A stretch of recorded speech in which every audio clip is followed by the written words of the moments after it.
We are a legal organization, and our goal is to help immigrants or people who have moved recently to the United States to be able to live and work in the United States legally so that they don't have to worry about being deported or somebody coming and taking them away from their homes. We are a part of the Catholic Church here in El Paso. The vast majority of people that come to us don't pay any money for us to be able to help them. You essentially get an expert in immigration law who can help you with your case, and you don't have to pay anything for that.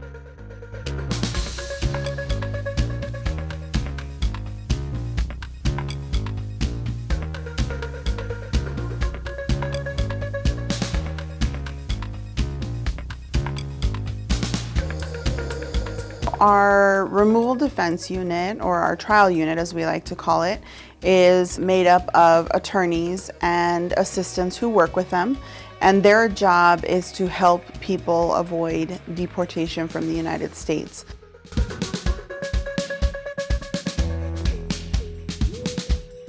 Typically, when people are in the detention center, they will contact our legal orientation program, which is a group that does know your rights presentations in the centers. And then that group will refer cases to the attorneys. After they talk to somebody, if they think that there might be some merit to their case or a benefit that we can help them obtain, then they will send those cases to the attorneys for the attorneys to consider.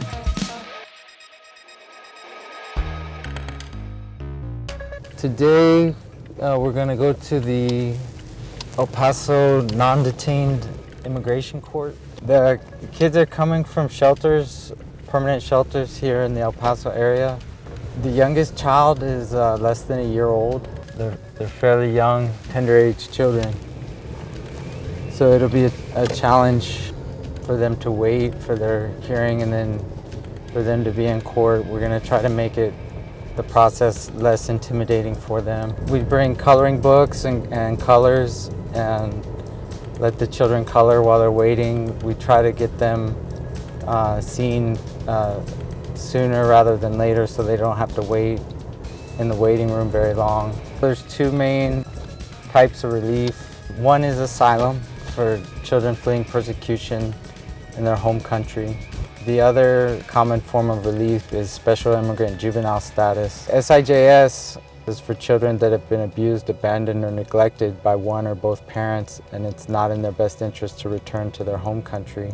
There's also T visa for trafficking victims, children who have been trafficked, either sex trafficked or labor trafficked.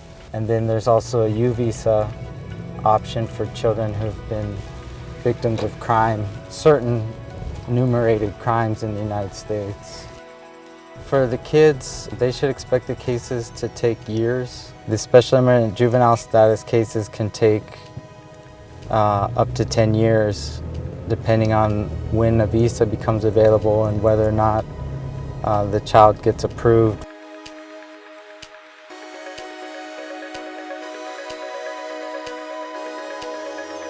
Under the U visa, which is a section of law that is intended to help migrants come forward when they have been victims of violent crime. In those cases, as long as they are cooperative with the police during the investigation and they help with the prosecution, then they are able to get a U visa so that they are able to remain in the United States lawfully during that process.